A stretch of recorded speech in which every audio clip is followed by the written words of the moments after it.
Last যে সংসদ নির্বাচনটি হলো সেখানে আমাদের প্রতিদ্বন্দ্বী একটি রাজনৈতিক দল অস্বাভাবিক হারে তারা ভোট পেয়েছে, মানে যেটা কল্পনার বাইরে।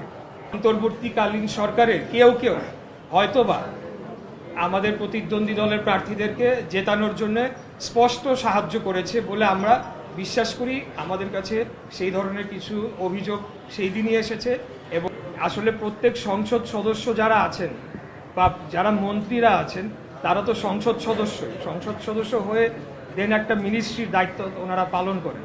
তো সেই ক্ষেত্রে আমি মনে করি না যে এখনই কোনো ইলেকশনের তোড়জোড় শুরু হয়ে যাচ্ছে বা কোনো নির্বাচনী ক্যাম্পেইন, এটা পরবর্তীতে যেটা আমাদের মহাসচিব বলেছেন স্থানীয় সরকার মন্ত্রী যে পার্লামেন্টে ডিসাইড হবে এবং সবশেষে দলীয় মনোনয়নকে এভাবে এটা দল নির্ধারণ করবে।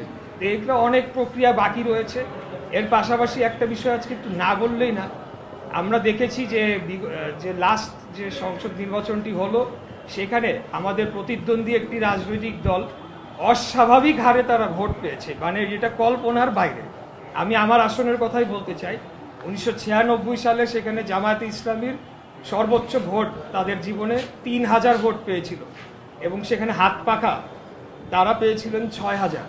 তো আমরা এই ভোটার লিস্টটার ব্যাপারে আমার মনে হয় যে আমি সরকারের কাছে এই ব্যাপারে জানাবো যে এটাকে আবার ভেরিফিকেশন করা উচিত যে ভোটাররা কারা এবং ভোটার লিস্টটা সঠিকভাবে সম্পন্ন হয়েছে কিনা, যারা এখানকার বাসিন্দা তারাই হয়েছে কিনা বা কোনো ডুপ্লিকেসি হচ্ছে কিনা অন্য কোনো এলাকার সাথে।